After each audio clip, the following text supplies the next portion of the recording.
Let me ask you this question. How did you decide that you would leave home, leave the country, go to a foreign land? It seems to me it's challenging for any young person to do. Obviously, people did it, you did it. How did you come to that? I think, first of all, I was inspired by what I heard from Sergeant Shriver and Kennedy's idea, astronaut and all of that. I think also because I had read so much, I knew a lot about the world. Also, I had studied geography in college, and so geography took me around the world. Right. And I was curious. I wanted to know more about the outside world, and I thought this is my, maybe might be my only opportunity through the Peace Corps, well-structured, planned activity and opportunity to do that. So I decided to do it, but it was tough because everybody said this is a big mistake. You don't know what you're going to run into over there. You know, you've given up a great job in Chicago, and thank God my mother, and this is really interesting to me, my mother who had never traveled anywhere before, she had this vision. She thought this was a good idea. She said, this is a great idea. You do this. Really?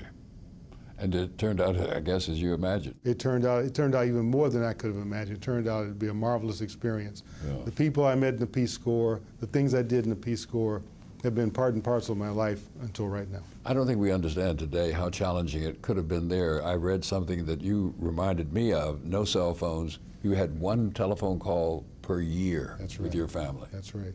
It was really quite a stretch. I was in a small town, about 2,000 people, north of the capital, Santo Domingo. I would go to the post office and they would ring me through to Santo Domingo. Then they would ring me through AT&T long lines to Miami, then patch me on to Chicago. And then I would have sent my mother a letter a month before saying, I'm going to call you, Mom, on July 15th. Please be home to take my call. And so she'd be there, she answered the phone, and so I said, can you hear me? Did you hear what I said? Did you get my letter? Right. I can't talk long, this is very expensive. I can only talk about 5 minutes. It was quite an ordeal. But it was, it's amazing we think back to those days and how easy it is today. Yes, I can imagine today's Peace Corps volunteers with Skype and sitting before a computer talking to their mothers, their fathers, their friends and so on. You had none of that. We didn't have any of that. Yeah. Now, going through your training, did you have any Spanish facilities before that? I had Peace Corps? I studied German in Chicago, in high school, in elementary and high school. And the Peace Corps gave you Spanish? Yeah. Wonderful training. Yeah. Wonderful instructors from the countries where we were going to serve.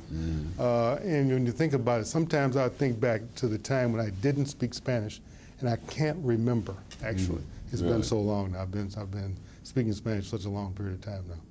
Wow, wow. What did you do in the Peace Corps? I was a teacher.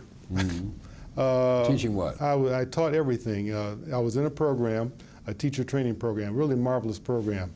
In those days in the Dominican Republic, rural school teachers only had about a 6th grade education. They were barely ahead of the students they were teaching. Right. So the government gave them an opportunity, also funded by U.S. government, to get a high school diploma and improve their teaching techniques, and also the opportunity to get a raise and a chance to be positioned to take a new job in an urban district, which would improve their quality of life. So the teachers that I worked with gave up their summers for 2 years and all of their weekends to come to a central place where a group of Peace Corps volunteers taught them. And we taught everything, language arts, math, science, chemistry, we taught geography, and all this had to be done in Spanish, so your Spanish had to get up to speed real fast.